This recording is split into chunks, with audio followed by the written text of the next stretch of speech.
ममता अपने परिवार के साथ रहती थी। ममता के घर में वैसे तो किसी चीज की कमी नहीं थी, पर कुछ कमी थी तो वो बस एक छोटी बहू की, जो चंद दिनों में ममता के घर आने ही वाली थी।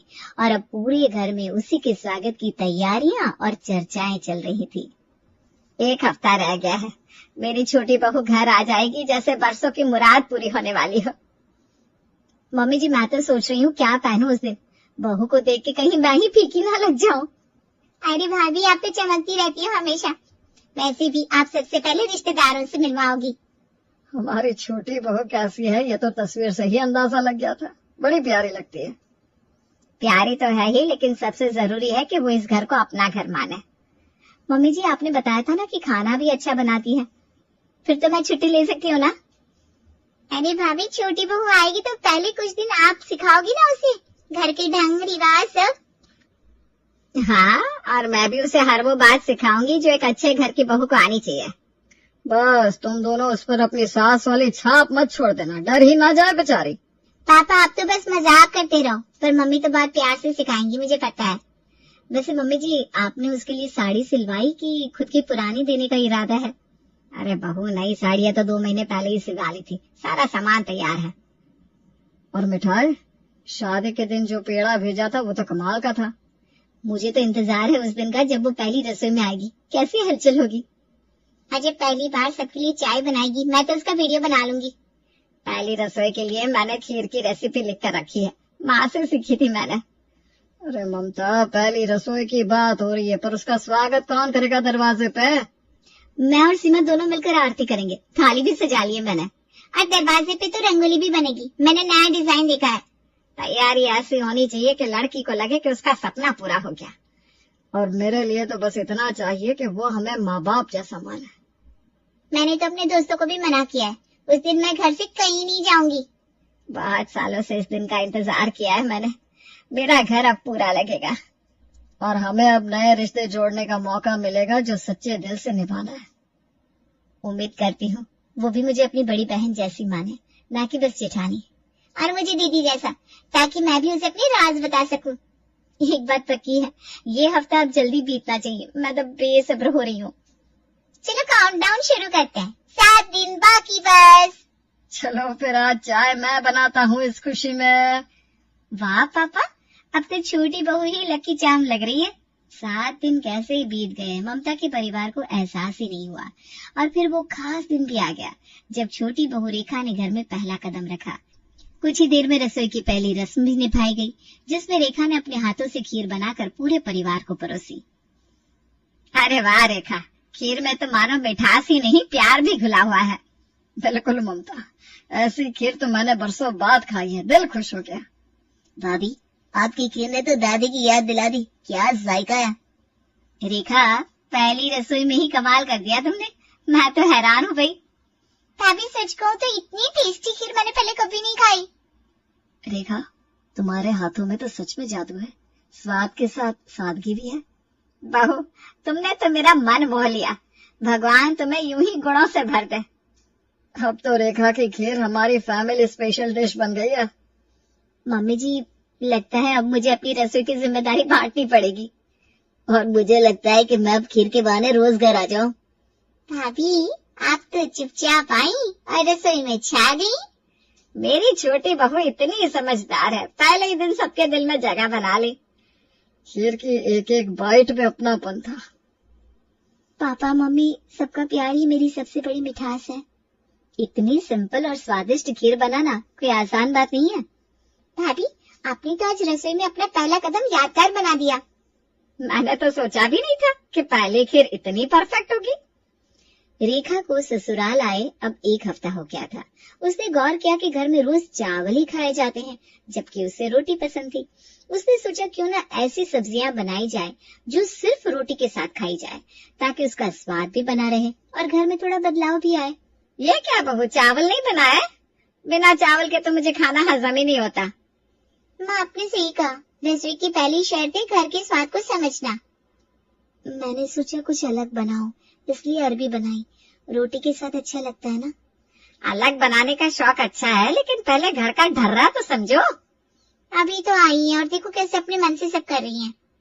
जरा अपनी जेठानी से ही कुछ सीख लिया होता तो अच्छा होता। मम्मी जी क्या बताऊं, मैंने तो आते ही हर चीज पूछ पूछ कर सीखी थी। हाँ भाभी, आपकी तरह से समझदार कहाँ होते हैं।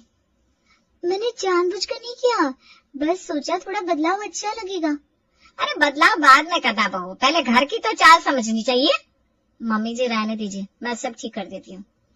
भाभी आप ना होती तो ये घर तो आज भूखा ही रहता।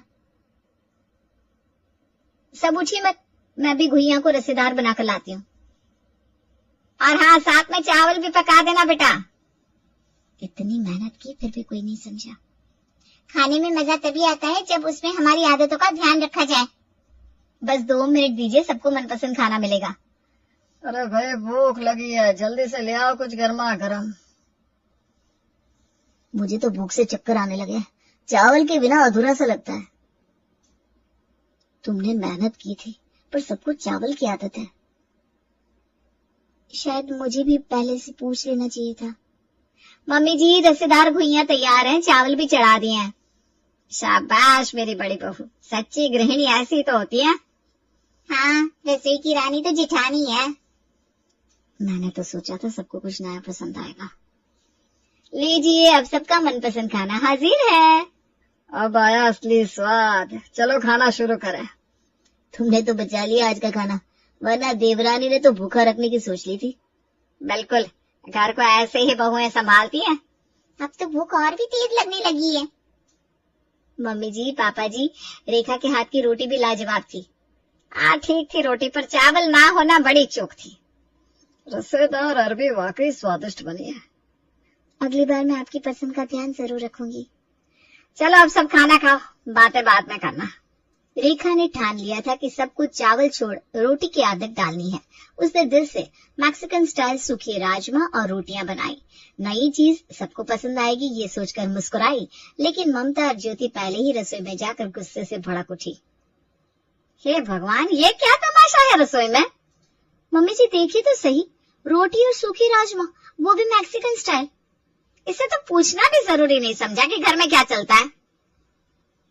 लगता है बहू को ससुराल की परंपराओं से ज्यादा अपने शौक प्यारे हैं। माँ जी, मैंने सोचा कुछ नया बनाया जाए जिससे रोटी भी सब खाएं। यहाँ नया चलाने की नहीं, घर की आदतों में ढलने की जरूरत है। शौक पूरे करने थे तो मायके में रहती, यहाँ सबकी पसंद देखनी चाहिए। मैंने सबके लिए ही बनाया है, कुछ हट के सोचा था बस। ससुराल में सोच से नहीं, सीख से रसोई चलती है देवरानी जी। हर दिन नया नाटक, कल सूखी अरबी, आज सूखा राजमा। पर माँ जी, रोटी खाने के लिए भी तो कुछ होना चाहिए ना। रोटी रोटी करती रहती हो, इस घर में चावल के बिना कोई खाना पूरा नहीं होता।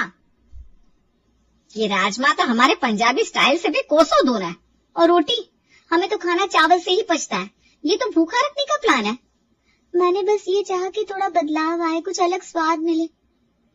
परंपरा का कोई महत्व नहीं है तुम्हारे लिए। घर की बहू होने का मतलब है सबकी पसंद समझना, ना कि थोपना। थोप नहीं रही हूँ जेठानी जी, सिर्फ बांट रही हूँ अपना स्वाद। ये स्वाद तुम्हारे कमरे में चलेगा, यहाँ नहीं। हर दिन घर में प्रयोग नहीं चाहिए, शांति चाहिए। मैंने पूरी मेहनत से बनाया था, पर मेहनत वहाँ काम आती है जहाँ समझदारी भी हो। रेखा, रसोई में भावना नहीं, परंपरा चाहिए। अब मैं बताती हूँ खाने का असली स्वाद कैसे होता है। फिर से दोनों भाभीियों में घमासान शुरू हो गया। क्या हुआ माँ, खाना तैयार नहीं है क्या? बड़ा शोर सुनाई दे रहा है रसोई से। मम्मी जी, मैं अब इस राजमा को ठीक कर रही हूँ, साथ में चावल भी बना लेती हूँ। हाँ बेटा, घर के खाने में चावल ही तो आत्मा है। शायद मेरी पसंद की यहाँ कोई जगह नहीं। आप देखना कैसे सब खुश हो जाते हैं। भाभी, आप ही है जो इस घर की असली महारानी है। बिल्कुल, सबको पेट भर खिलाना हर बहू के पास की बात नहीं है। मैंने गलत नहीं किया था, बस सबका तरीका अलग है। चलो साहब, गरम चावल और रसेदार राजमा तैयार है। अब आया खाने का मजा, पेट भर जाएगा। मैं कुछ पल के लिए भी घर का हिस्सा नहीं लगी आज। अरे नहीं है आप, वक्त लगेगा उसे सीखने में। तब सीख पाते हैं जब दिल में अपनापन हो। शायद अपनापन दिखाने का तरीका भी गलत था मेरा। जो भी हो, घर का स्वाद घर का ही रहना चाहिए। मैं थोड़ी देर बाद खा लूंगी। रेखा रुक जाओ, साथ में खाना खाते हैं। नहीं रोहन, मन नहीं अभी। अरे जाने दो, नखरे बहुत है इसके। मन ही मन सोचते हुए रेखा कमरे की ओर बढ़ गई। उधर ज्योति रसोई में बर्तन समेटते हुए बोल रही थी, नई बहुएं अगर परंपरा नहीं सीखेंगी तो घर की शांति चली जाएगी। बिल्कुल सही कह रही हैं बड़ी भाभी। न जाने देवरानी जी को कब समझ में आएगी ये बात। इतना सब होने के बाद भी रेखा ने हार नहीं मानी। अगले दिन उसने बैंगन की कलौंजी और रोटी बनाकर पंकज और रोहन के टिफिन में रख दी। शाम होते ही पंकज घर लौटते ही गुस्से से रेखा को बुलाने लगा। रेखा, क्या ये ससुराल है या तुम्हारा खुद का रेस्टोरेंट? जेठ जी, मैं कुछ समझी नहीं। तुम रोज कुछ न कुछ नया प्रयोग क्यों करती रहती हो? सोचा था परिवार को नई चीज पसंद आएगी। हमें तुम्हारे मायके की आदत नहीं चाहिए यहाँ। जेठ जी, मैं तो बस बस मत करो, जो कहा जाए वही बनाओ। लेकिन जेठ जी, कभी रोटी भी तो। रोटी का भूत सिर पे सवार है। मैंने जानबूझकर कुछ गलत नहीं किया। तुम्हें किसी ने हक नहीं दिया कि नियम बदले। पर घर के स्वाद में थोड़ा नयापन भी अच्छा लगता है। ये स्वाद बदलने की जगह नहीं है, परंपरा निभाने की जगह है। और परंपरा निभाना तुमसे होगा नहीं रेखा। जेठानी जी, मैंने सबके लिए तो बनाया था या सब पर अपनी मर्जी थोपने की कोशिश की थी? मैंने कभी नहीं सोचा था कि आप लोग बुरा मानेंगे। बुरा? अरे तुमने तो हद कर दी। इसको कोई समझाओ वरना रसोई बर्बाद कर देगी। तुम्हें किसी ने बताया नहीं कि जेठ जेठानी से पहले राय ली जाती है? आज ऑफिस में भूखा रह गया मैं। माफ कीजिए जेठ जी, अगली बार ऐसा नहीं होगा। हर बार अगली बार बोलकर फिर वही करती हो। भैया, बात को इतना ना बढ़ाए। तुम चुप रहो रोहन, तुमसे कुछ कहा क्या मैंने? बस रेखा को थोड़ा समझदारी से समझाइए ना। रेखा को समझाने का समय निकल चुका है, अब सिखाने का वक्त है। मैं सच में हर किसी की पसंद का ध्यान रखती हूँ। पसंद का ध्यान रखने वाली बैंगन भेजती है टिफिन में, वो भी रोटी के साथ। ये होटल नहीं है रेखा, ये घर है। माफ कीजिए, रेखा की नीयत गलत नहीं थी। जैसे तैसे रोहन हालात संभाल कर रेखा को अंदर ले जाता है। थकी हुई रेखा अगली सुबह सब्जी वाले की आवाज सुनते ही बाहर दौड़ती है। रेखा भिंडी चुन रही थी, तभी अचानक उसकी ननद बाहर आती है। ओ बहन जी, ताजी भिंडी है, बस आज सुबह ही आई है। भैया, ये भिंडी जरा ठीक से तौल देना। जैसी आपकी मर्जी बहन जी। ओहो रेखा, भिंडी खरीद रही हो? हाँ दीदी, सोचा सबको पसंद आएगी। आप तो जैसे रसोई की महारानी बन गई है आजकल। नहीं दीदी, बस सुबह की सब्जी ले रही थी। भिंडी? क्या कोई भिंडी को चावल से खाता है हमारे घर में? सोचा रोटी के साथ कुछ हल्का बना दूं। रोटी? हमारे घर में रोटी कम चावल ज्यादा चलता है। पर हर बार चावल ही क्यों दीदी? ओहो, अब आप हमें सिखाएंगी क्या खाना है? नहीं दीदी, बस थोड़ा बदलाव अच्छा लगता है। बदलाव तो आप अपने ससुराल के नियमों में ले ही आई हैं। मैंने कभी किसी का दिल दुखाने का इरादा नहीं रखा। तो भिंडी से घर का बजट बढ़ाकर क्या कर रही हैं आप? ये ज्यादा महंगी नहीं है दीदी। ऐसे क्या आप अपने मायके से बैग भर के लाई थी? दीदी, सब्जी तोलू कि ना तोलू? तौल दीजिए भैया। रेखा और सीमा दोनों घर के अंदर आती है। भाभी, आप ये समझ दीजिए कि ये ससुराल कोई होटल नहीं है। मैं सिर्फ घर के लिए सोचती हूँ दीदी। घर के लिए या अपने स्वाद के लिए? आप जो समझे। रेखा को सीमा की बातों का बहुत बुरा लगता है। वो मन ही मन दुखी होकर शाम को रोहन के आने का इंतजार करती है। जैसे ही रोहन आता है, रेखा अपने मन की बात रोहन से कहती है। क्या हुआ रेखा, इतने चुप क्यों? कुछ नहीं, बस थोड़ा थक गई थी। झूठ मत बोलो, तुम्हारी आंखें कुछ और कह रही है। सीमा दीदी ने आज बहुत कुछ कह दिया सब्जी वाले के सामने। क्या कहा उसने? ये कि मैं भिंडी लेकर पैसे बर्बाद कर रही हूँ। तुम्हें भिंडी पसंद है ना? बहुत पसंद है, मायके में तो हर हफ्ते बनती थी। अरे तो अपने लिए बना लो ना। लेकिन दीदी ने सबके सामने बहुत कुछ कह दिया। सीमा थोड़ा ज्यादा ही भूल जाती है, तुम दिल पर मत लगाया करो। मैंने तो बस सब्जी ही खरीदी थी। देखो रेखा, इस घर में जो सबको पसंद है वही बनता है।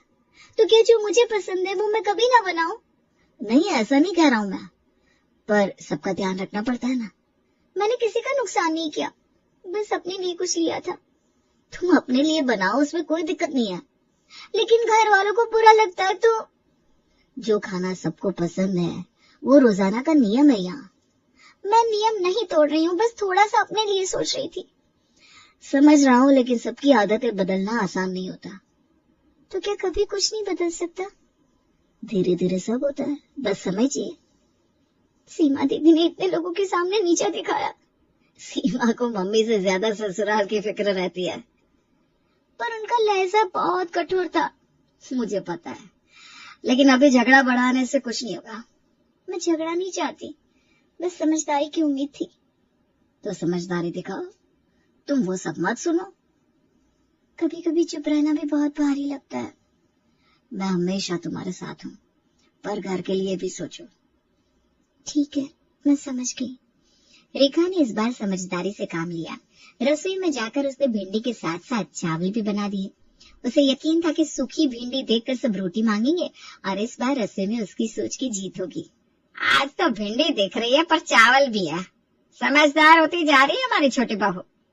मम्मी जी, लगता है इस बार जानबूझकर किया है, अकल आ रही है।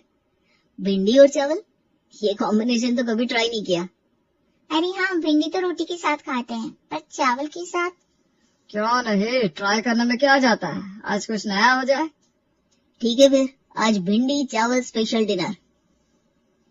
बिल्कुल, आज रेखा ने कुछ अलग सोचकर बनाया है। भले ही सूखी सब्जी है, पर दिखने में स्वादिष्ट लग रही है। खाने से पहले इतना सोच रहा है, खाकर देखो फिर बोलना। रेखा को भी तो समझ में आ गया है कि चावल के बिना ये घर नहीं चलता। बिल्कुल, जो घर के रंग में रंग जाए वही सही मायनों में बहू बनती है। भले ही लड़ती हो पर सीख रही है धीरे धीरे। चलो अब प्लेट भरो, देखती हूँ कैसा बना है। मैं पहले चखती हूँ फिर बताऊंगी। स्वाद तो सच में बढ़िया है। भिंडी चावल के साथ सच में अच्छी लग रही है। मैंने तो कभी सोचा नहीं था कि कॉम्बिनेशन भी काम कर सकता है। कभी कभी बदलाव भी अच्छा लगता है, पर यह बदलाव रेखा ने हमारे ढंग को समझ कर किया है, इसलिए पसंद आया। जो घर वालों की सोच समझे वही घर की असली बहू होती है, और जो अपने तरीके थोपे उससे घर की रसोई नहीं चलती। आज तो मैं भी बोल दूंगी, छोटी भाभी ने कुछ सीख लिया है। और सबसे बड़ी बात, अब ये जानती है कि बिना चावल ये घर अधूरा है। शायद ससुराल को अपनाने का यही तरीका है। ये चावल खाना कभी बंद नहीं करेंगे, अब मुझे ही इनके रंग में रंगना होगा। रेखा मुस्कुरा रही थी, क्योंकि अब उसे समझ में आ गया था कि ससुराल की रसोई में स्वाद नहीं, समझदारी पकती है, और बिना चावल के इसका ये ससुराल पूरा नहीं हो सकता।